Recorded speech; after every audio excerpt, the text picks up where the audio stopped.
ప్రజలు తీవ్ర అసంతృప్తితో ఉన్నారు. ఇది చంద్రబాబు గారే ఒప్పుకున్నారు. కలెక్టర్ల సదస్సు సందర్భంగా ఎక్కడో తేడా ఉంది చూసుకోండి అంటున్నారు. పాపం వాళ్ళేం చేస్తారు?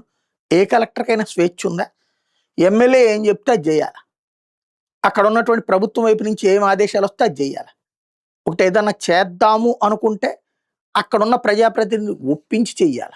మనం ప్రజాప్రతినిధులకి పూర్తి స్వేచ్ఛనిచ్చి అధికార యంత్రాంగాన్ని వాళ్ళ దగ్గర బానిసలుగా పెట్టాక వాళ్ళు ఏం పని చేస్తారు? ఏం స్వేచ్ఛగా నిర్ణయం తీసుకుంటారు?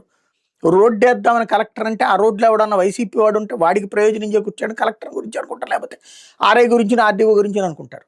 అధికార యంత్రాంగం ప్రభుత్వ యంత్రాంగాన్ని ఒడికిస్తున్నాం మనం తప్పుడు ప్రచారాలతో, తప్పుడు ఆలోచనలతో. ఇది అధికార పక్షానికి సంబంధించిన ప్రజాప్రతినిధులు చేస్తున్నటువంటి దాష్టికం ఇది. దాంతో అక్కడ ఆడేం పని చేయలేకపోతున్నారు. అబ్బే తప్పు జరిగితే అధికారులది, సక్సెస్ జరిగితే ప్రభుత్వానిదా? ఇప్పుడు ఏదైనా 50% మంది దాకా దాదాపు 48-49% మంది అసంతృప్తితో ఉన్నారు. ఎందుకున్నారు?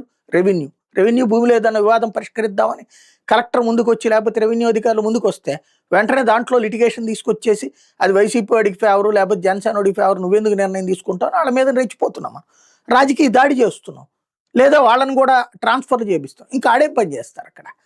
దాంతోపాటుగా ఏ పని చేయాలన్నా సరే రాజకీయం. రాజకీయ ప్రభుత్వాలు నడుపుతున్న తర్వాత ప్రజల అసంతృప్తి పెరిగిపోతుంది. అసంతృప్తి ఇప్పుడు కలెక్టర్ల మీదకు తోసేసే కార్యక్రమం స్టార్ట్ అయింది.